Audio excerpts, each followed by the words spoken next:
Can you guys hear me? Is that all right? Okay. Tracy, alcoholic. Hi, everyone.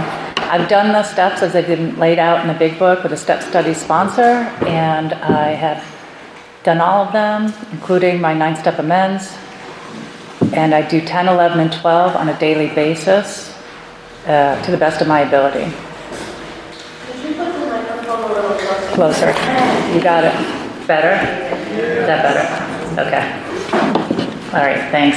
I haven't been to this meeting in a long time, so thank you. I'm so glad it made it through COVID and I can come here.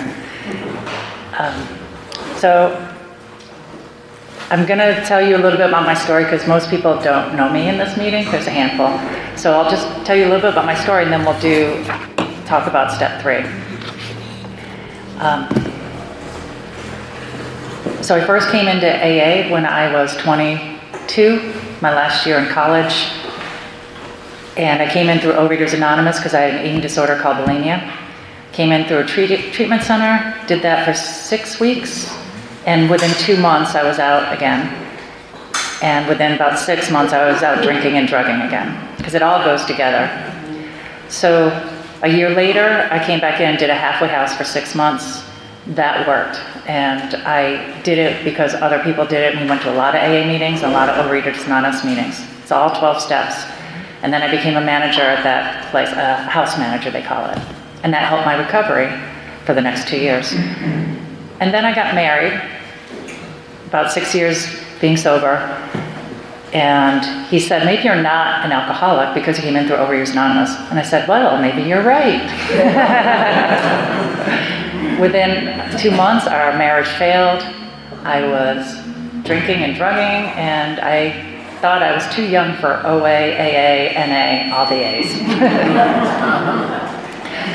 So life goes on. We got divorced. I got a great job. I lived in West Palm Beach, Florida, where I got sober. And I started just doing my career, but AA never left me. It never left me. I knew some of the good tools. It's kind of reverberating, yeah? Yeah, thanks, Bob. It's adjusting, Bob. Our expert. You're right. Do I talk while you're adjusting? Absolutely. Okay. La la la la la. Oh, I was going to open up with a joke. You guys, I'm sure you've heard it, but I think it's so funny and it's so great for AA. Hold on a second. They say the only difference between God and Tracy is God knows he isn't Tracy. Do you get it? I wrote that down a long time ago. So funny. Anyway, so I'm in West Palm Beach. Life got better, but I was slowly drinking and drugging and not doing OA. And I just remember journaling, and I remember that God is with us. And I also remember they said you could always come back. And I know a lot of people say, oh, if I leave, I can't come back. But that's what I needed to hear when I was 22 years old. And most of you guys were old back then. There's young people now. I don't remember Young People's Anonymous or whatever it is back then in the 80s, 90s. And so 10 years went by, and I slowly started drinking again and smoking pot. And then I raised money for Leukemia Society doing triathlons. And I flew to Maui and decided I really liked it out there. So being the addict that I am, I came back and quit my job and moved out there. No family, no anything. I just figured because I'm an addict and I hadn't done all my steps that my family lives in upstate New York. They don't come see me in Florida. What's the difference? I'll go to Hawaii, you know? And I kept going further, and where you go is where you are. You know what I mean? I take my problems with me.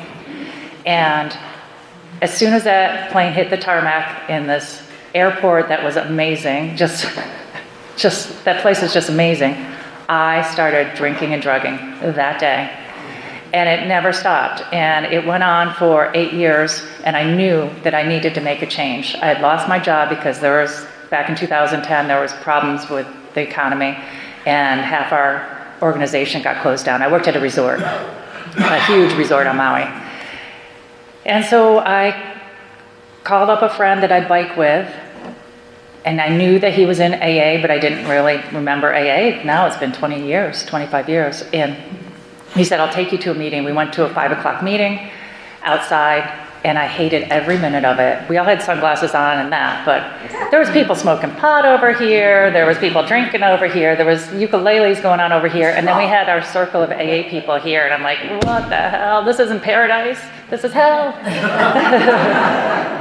So my friend said, can you not drink and go to a meeting tomorrow morning, and I'll show you where to go.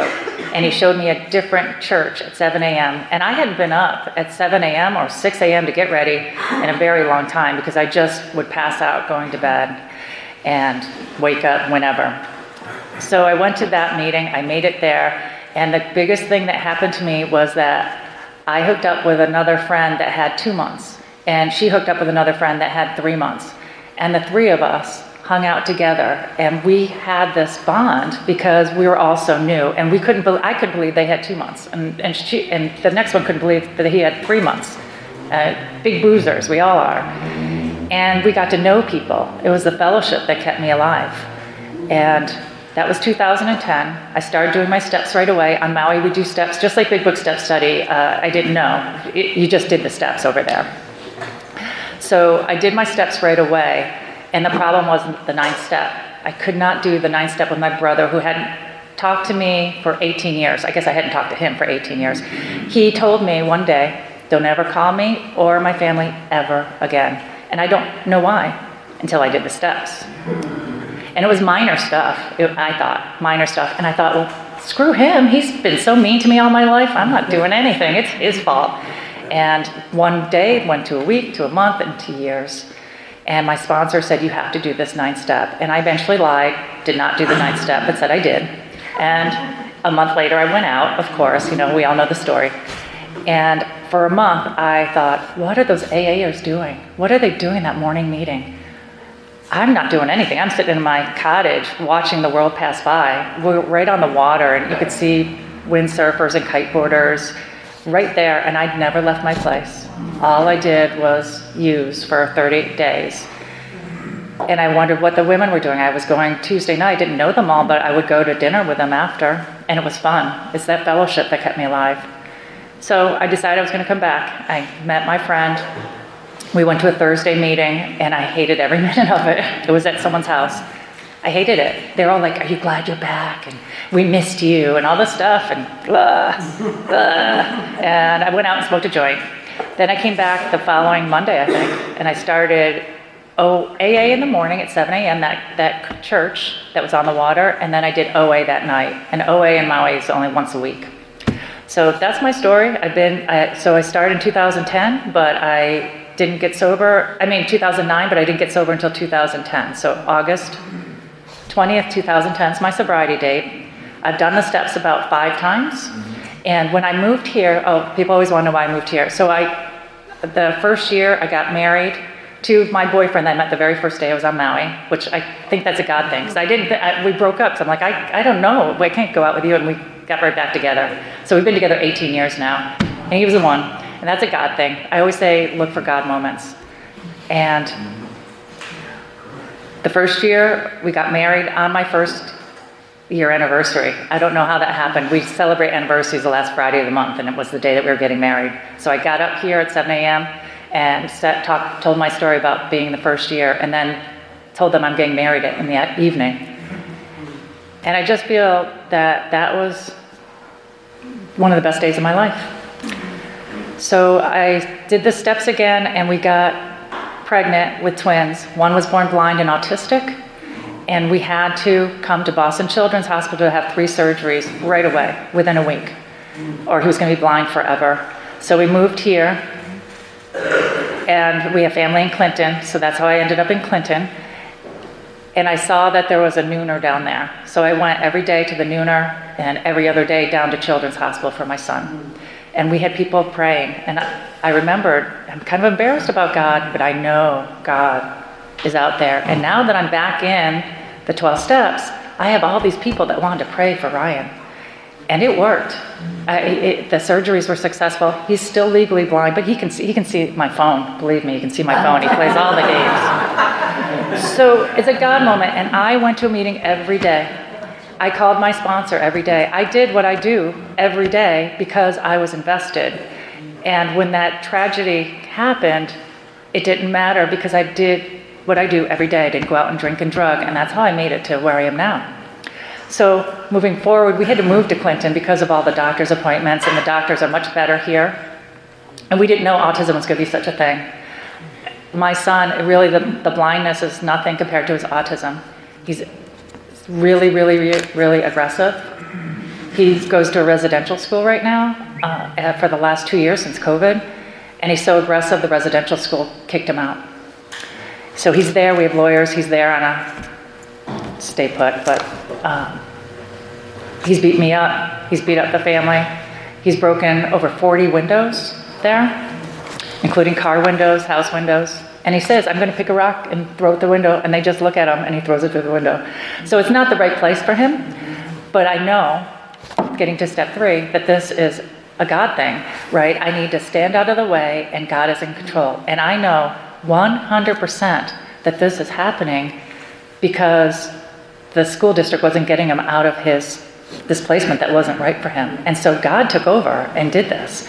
And there was so much fear in my life since August.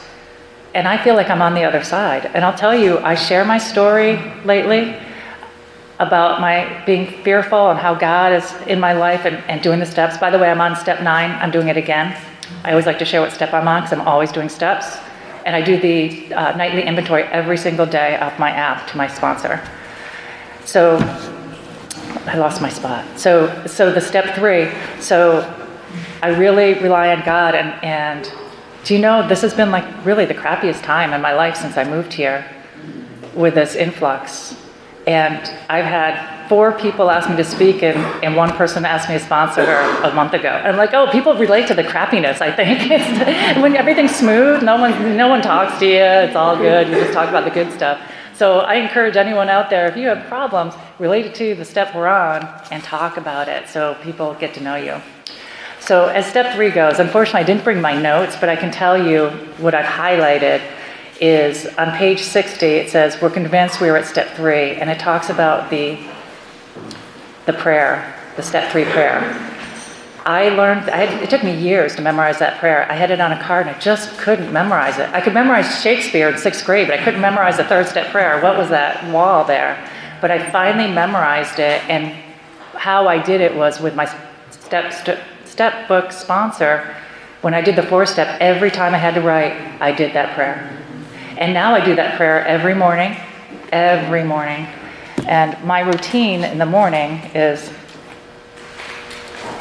first of all, I'm abstinent, meaning I don't eat sugar, flour, or drink or drug. I do the steps, I ask God for help, and I do service. And the 5th thing I do is I thank God at the end of the day. There's no amount of love that others can give me.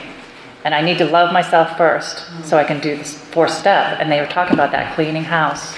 That was the very end of our reading, that we need to clean house. Are we ready to clean house? And because I cleaned house this time, my life is where it is. I feel very fortunate and very grateful. And with the craziness that's going on in my life, I latched on to the 12 steps and to you guys and to Zoom. You know, I thought COVID was terrible. My husband almost died of COVID. He was on a ventilator and in a coma for 11 days. That was the week that Ryan went into his center because the town said, I need help. So yeah, he was one of the first. It was the week that we closed down schools. He was in that percentage, and we made it through by doing the steps. And now I do steps and Zoom meetings every day, and sometimes it's only partial. Step 3. I felt like in the old days that I was the actor who had to run the show. I would say that's the biggest thing. And I didn't understand that I was trying to manipulate you guys so I could do my job better, and I thought that you guys didn't know what you were doing when I was working.